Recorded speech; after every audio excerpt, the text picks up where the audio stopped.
11장 38절 39절 말씀 함께 봉독하겠습니다. 시작.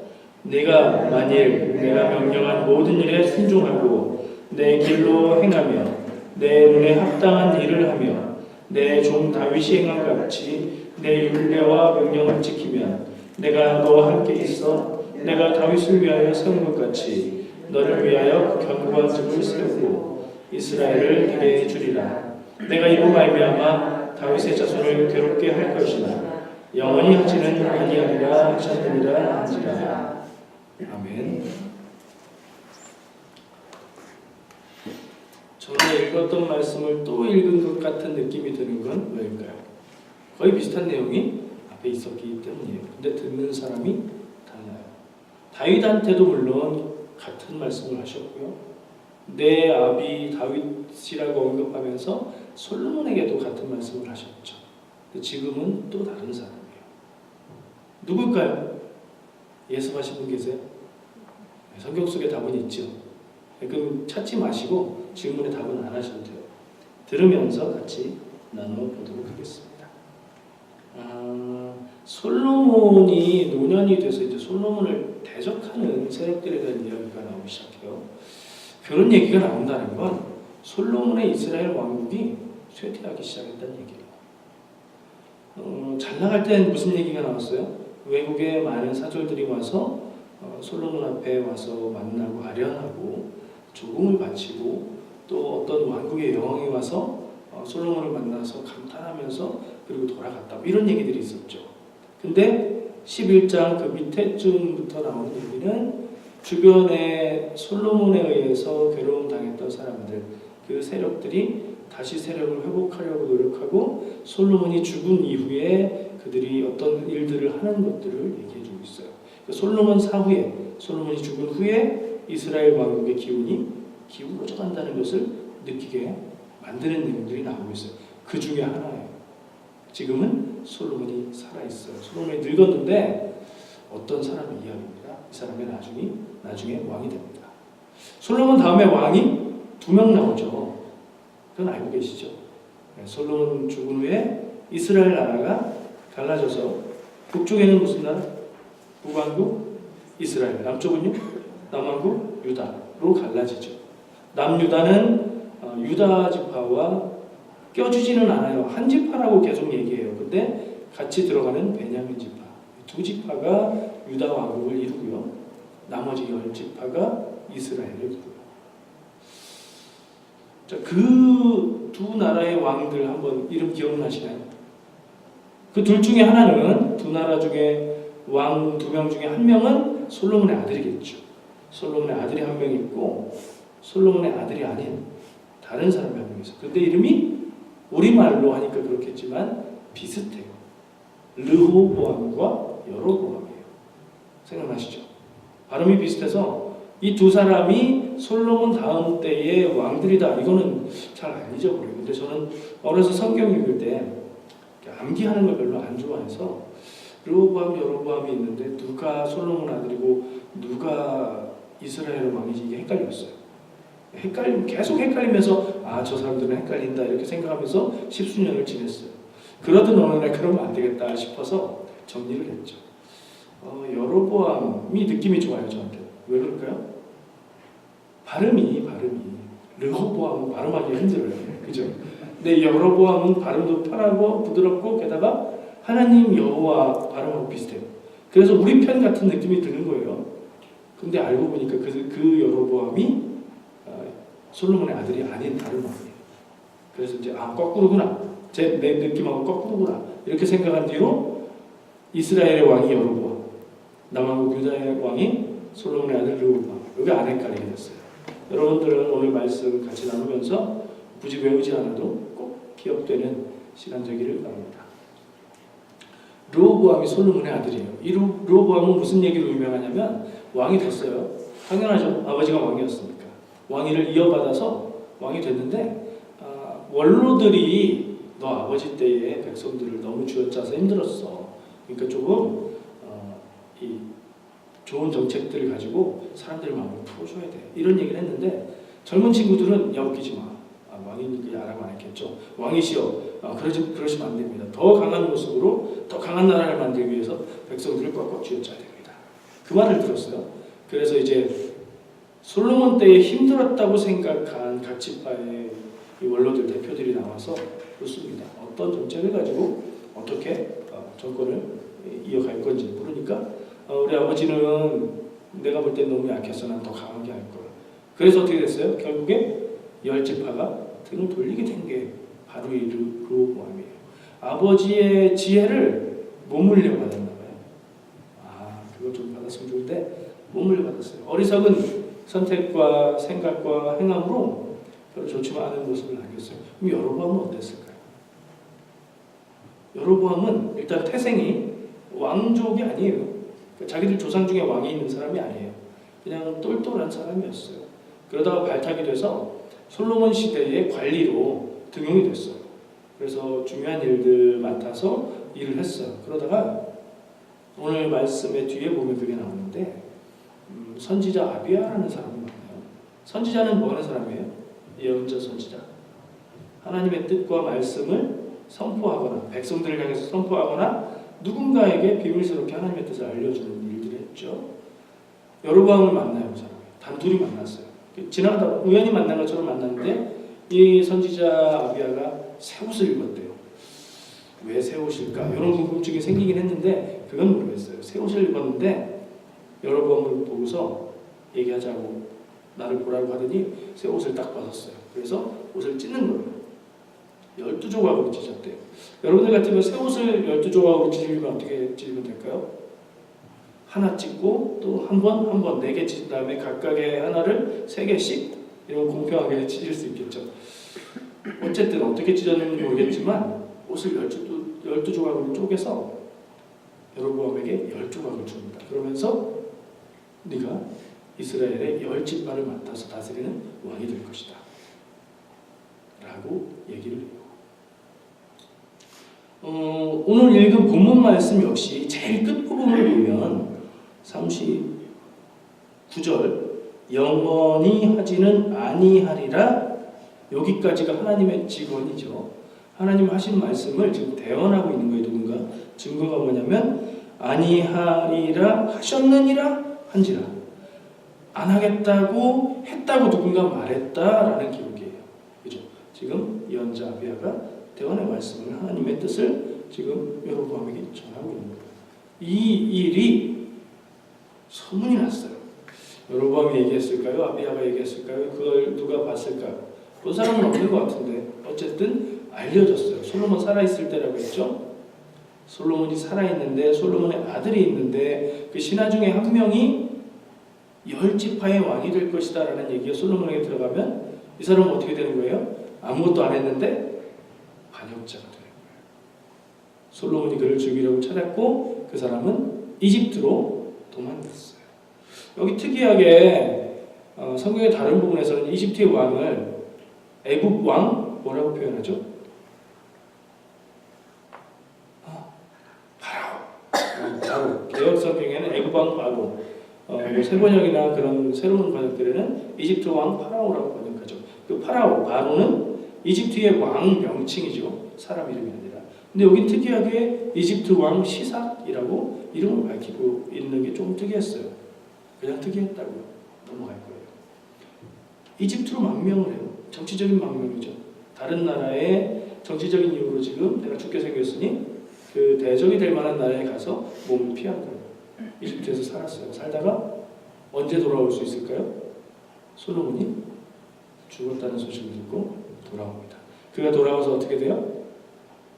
나머지 10지파, 아까 르호보암이 등 돌려서 밀어낸 그 10지파의 추대로 왕이 됩니다. 이 이야기를 쭉 보고 생각하고 말씀 준비하면서 여러 가지 생각을 했어요. 하나님이 선택하신 백성, 이스라엘인데 그 백성의 12지파가 있고 이 사람들이 좀 서로 안 친한 것 같은 느낌도 있고 불안불안했었는데 그래도 사울왕과 다윗왕과 솔로몬 대를 거치면서 통일된 한 나라를 이루고 있었고 다윗왕과 솔로몬 왕 때는 굉장히 부강하고 강력한 나라를 이루기도 했었는데 어떻게 이렇게 나라가 분열이 됐을까? 갈라졌을까? 물론 성경은 그게 하나님의 뜻이라고 얘기하고 있고 하나님이 그렇게 하신 이유는 솔로몬이 하나님을 온전히 믿는 믿음을 저버리고 우상 숭배에 빠졌기에 그래서 그 나라를 갈랐고 그러나 다윗의 덕으로 인해서 완전히 없애지는 아니하고 유다 왕국에 다윗 왕국의 후손들이 명맥을 가질 수 있도록 하셨다는 거죠. 성경은 그렇게 얘기해요. 근데 생각해 볼 때 왜 이렇게 됐을까? 아마도 성경에서 기록하고 있지만 솔로몬 정권의 막판에는 백성들에게 가해졌던 어려움이 컸던 게 확실한 것 같아요. 그래서 이 솔로몬의 지도력을 이탈하려는 사람들이 갈등이 있었던 것 같아요. 그리고 새롭게 왕으로 등극했던 그 아들에게 어떻게 하겠냐고 물었던 것. 그런 것을 볼 때 나라가 분열되는 조짐이 이미 솔로몬 때에 나타났던 것 같아요. 잘 해야죠. 솔로몬이 마지막에 잘 못했던 것 같아요. 그래서 나라를 갈라서 10지파를 줬는데 그리고 2지파 혹은 1지파라고 얘기하는 그 작은 부분을 가졌는데 인구가 어떤지는 정확하게 모르겠지만 우리가 알고 있는 지금 이스라엘 사람을 우리는 뭐라고 불러요? 유대인이라고 부르죠. 그럼 이 10지파 사람들은 어떻게 됐어요? 잘 모르시겠으면 예수님 때를 한번 생각해 보죠. 예수님 때에는 예수님은 유대인이에요. 유대인이라는 얘기는 유다 지파와 베냐민 지파 중에 후손이라는 얘기예요. 10둘 중에 2의 후손이라는 얘기예요. 그럼 이 나머지 10은 어디로 갔죠? 사마리아 지역이 그 이스라엘의 지역이잖아요. 사마리아라고 얘기했던 거예요. 예수님 때에도 이 2 나라의 갈라짐은 여전했고요. 그래서 그 갈등도 있었고 근데 아무리 유다가 많아졌고 다른 지파들이 작아졌다고 해도 인구로 봐서는 10지파가 아무래도 많지 않을까 이런 생각도 들고 또 한 가지 이상했던 점이요. 제가 오늘 말씀 준비하면서 이상했던 게 원래 이 이스라엘 족속의 뿌리는 누구예요? 처음 뿌리는 아브라함이에요. 근데 그 이름 이게 이스라엘이라는 이름은 누구에게서 나오죠? 야곱이죠. 야곱의 아들들로 이루어진 민족이잖아요. 그게 그들의 정체성이잖아요. 그러면 이스라엘이라는 이름이 그 사람들의 정통성을 갖는 이름이에요. 정통성을 갖는 거 중요하잖아요. 대한민국의 정부가 일제 때에 뭐라고 그러죠? 임시정부의 정통성을 이었다. 이렇게 얘기하는 등의 정통성을 갖는다는 건 되게 중요해요. 근데 지금의 모습을 볼 때 그리고 성경에서 이야기하고 있는 이스라엘 민족들의 정통성은 신앙적인 정통성은 어디에 있어요? 유다에 있어요? 이스라엘에 있어요? 유다에 있어요. 그게 다윗의 후손들의 왕국이었기 때문일까? 뭘까? 이런 생각을 하게 돼요. 근데 명칭으로 볼 때 그리고 인구나 이런 모습으로 볼 때는 분명히 이스라엘을 이은 이스라엘. 이렇게 한번 생각해 본다면 유다는 한 지파의 이름일 뿐이에요. 12 중에 한 지파의 이름일 뿐이에요. 그러면 이스라엘이 유다가 되고 이스라엘이 생긴 게 아니라 이건 가정이에요. 그럴 수도 있어요. 근데 더 자연스러운 것은 이스라엘은 그냥 이스라엘로 가고 유다가 떨어져 나온 것으로 생각하는 게 더 맞지 않을까. 그러니까 요때 상황에서 볼 때 이게 저의 그냥 추론입니다. 그 당시에는 어쩌면 정통성이 이스라엘에 있었을 수도 있어요. 그 정통성이라는 게 하나님의 선택이 아니에요. 그 정통성은 백성들의 선택이에요. 12 중에 10 되는 백성들은 여로보암의 이스라엘을 선택한 거예요. 그래서 그쪽이 이스라엘이지 않을까. 하나 혹은 하나보다 조금 더 되는 거기는 그냥 지파의 이름을 따서 유다. 근데 나중에 성경이 말하고 있는 믿음의 정통성은 유다에 있는 것. 다윗의 후손이어서가 아니에요. 그 사람들이 하나님 믿는 믿음을 지켰기 때문에 유다가 하나님의 백성 이스라엘이 된 거예요. 오늘 읽은 본문 말씀으로 다시 거꾸로 돌아가 볼게요. 제가 아까 이 본문 말씀의 내용을 뭐라고 얘기했죠? 익숙하다고 똑같다고 얘기했죠. 하나님의 백성들의 왕이 되는 사람들에게 하나님이 주셨던 똑같은 말씀이에요. 믿음을 잘 지키고 내 뜻대로 백성들을 잘 다스린다면 복되고 영원할 거야. 그때 그 믿음에서 떠난다면 그런 거 없어.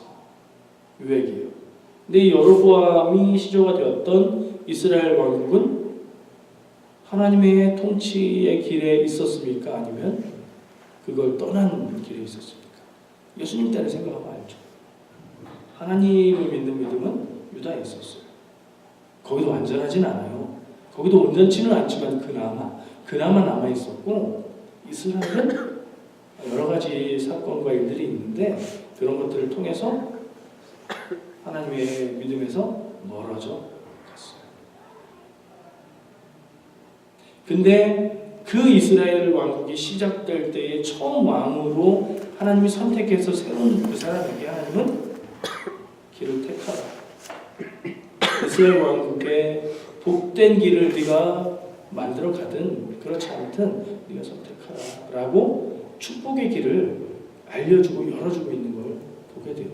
그게 저는 이상해요. 지금 이스라엘의 후예로 남아있는 유대인, 그 측면에서 보면 요 이스라엘은, 여로보암의 이스라엘은 빗나간, 뭐라고 해야 될까요? 옆에 좀 따로 떨어져 있는, 하나님 앞에 믿음의 정통성을 갖지 않은 그런 사람들의 집단으로 보이는데, 그들이 시작할 때 하나님은 똑같이 믿음의 축복을 약속해 주신 거예요. 오늘 말씀의 제목을 그래서 기회가 있다 이렇게 생각했어요. 기회가 있다. 무슨 기회? 누구에게나. 하나님이 선택한 사람들만 하나님의 복을 받을 기회가 있는 게 아니라 하나님 앞에 하나님의 길을 따르고 그 길을 살아가려고 애쓰는 모든 사람에게 하나님의 복이 열려 있다. 그런 생각을 보게 됐어요. 유대인들은 선민의식이 있다고 하죠. 하나님이 선택한 백성. 그 중에서도 아까 제가 한 얘기를 생각해 보면 반 이상이 떨어져 나가고 자기들의 믿음의 정통성을 지켜온, 고수해온 그런 사람들이라는 특권의식이 있는 것 같아요. 율법을 가지고 율법을 해석해왔고 하나님의 말씀을 만들어온 그런 민족이라는 자부심이 있겠죠. 그래서 유대인 아닌 다른 나라 사람들을 뭐라고 해요? 외국인이라고 하지 않고 성경에 이방인이라고 불러요. 이방인. 저런 의미예요. 중국이나 조선에서 다른 이민족들을 오랑캐 뭐 이런 표현을 썼던 거하고 비슷한 거예요. 이방인은 그저 가치 중립적인 객관적인 용어가 아니에요. 구원에서 벗어나 있는 사람들을 얘기하는 거예요. 그렇게 얘기하는데 정말 그런가요? 성경의 흐름들을 볼 때 정말 그런가요? 그런 의식을 갖고 있는 사람들의 전승 속에서 만들어진 구약 성경조차도 유대인들이 하나님의 구원을 독점하거나 유대인이 하나님의 구원을 온전히 다 그냥 자동으로 갖게 되는 것은 아니라는 걸 계속해서 얘기해주고 있는 걸 보게 돼요. 신약으로 가면 뭐 더 말할 것도 없어요. 구원이 예수님의 십자가 죽으심으로 인해서 복음으로 모든 민족에게 열리게 되니까요. 지금도 마찬가지예요. 지금 우리에게는 이 여로보암에게 주었던 복된 삶의 길에 선택이 주어진 거예요. 그래서 우리는 믿음으로 살 수 있는 거고 우리의 삶이 복된 삶이 될 수 있는 거예요. 그래서 아브라함이 나와의 혈통으로는 관계가 없는 사람이지만 믿음의 유산으로 우리는 아브라함의 후손이 되는 거예요. 그리고 그런 사람들은 하나님의 백성이 되는 거죠. 혈통으로 하나님의 백성이 아니라는 거예요. 아브라함의 자손이라고 다 하나님의 백성 되는 게 아니고 하나님의 뜻을 알고 하나님의 뜻대로 살아가는 사람들. 요즘 오면 생각나는 말씀이 있죠. 예수님이 누가 내 가족이고 내 어머니냐 하시면서 하나님의 말씀대로 행하고 따르는 사람이 내 가족, 내 형제 자매, 내 어머니다 말씀하셨죠. 그런 뜻의 말씀이라고 저는 생각해요. 하나님의 뜻대로 사는 사람, 그에게 오늘 이 말씀의 축복이 있을 줄 믿습니다. 왕이 되는 것을 여로보암에게 줬지만 그 복을 얘기하는 게 아니에요. 여로보암이 왕이 아니라 그냥 살아갔다면 더 복된 삶이었을 수도 있어요. 여로보암은 성경의 다윗과 반대 위치에 있는 사람이에요. 성경의 관점에서 얘기할 때 좋은 왕의 기준은 다윗이에요. 나쁜 왕의 기준은 여로보암이에요. 이스라엘 사람들이 유다의 성전에 제사를 하러 가고 그쪽으로 가는 것을 막기 위해서 금송아지를 만들고 여러 우상들을 만들고 그렇게 했어요. 하나님이 오늘 하신 말씀을 정면으로 비껴가는 사람이에요. 왜 그랬을까요? 하나님이 주신 약속의 말씀이 있는데 그걸 들었는데 그걸 아는데 그걸 무시하고 다른 길을 갔다는 건 하나님 안 믿는 사람이라는 얘기예요. 하나님의 능력을 모르고 하나님의 능력이 어떤지 생각하지 못하고 하나님 살아계심의 역사를 경험하지 못한 사람이라는 뜻이에요. 믿음의 가정 안에 있어도 교회 안에 있어도 그 경험이 없으면 우리에게 믿음이 없어요. 그러나 교회 밖에 있어도 하나님의 능력을 경험하고 살아계신 하나님을 만나고 알면 우리가 하나님의 백성으로 살아가게 될 줄 믿습니다. 우리의 삶이, 우리 집안의 삶이, 우리 가문의 삶이, 우리 자손들의 삶이 그런 삶이 되기를 그렇게 됐으면 좋겠고 그렇게 되기를 축복합니다. 기도하겠습니다. 사랑과 은혜가 넘치는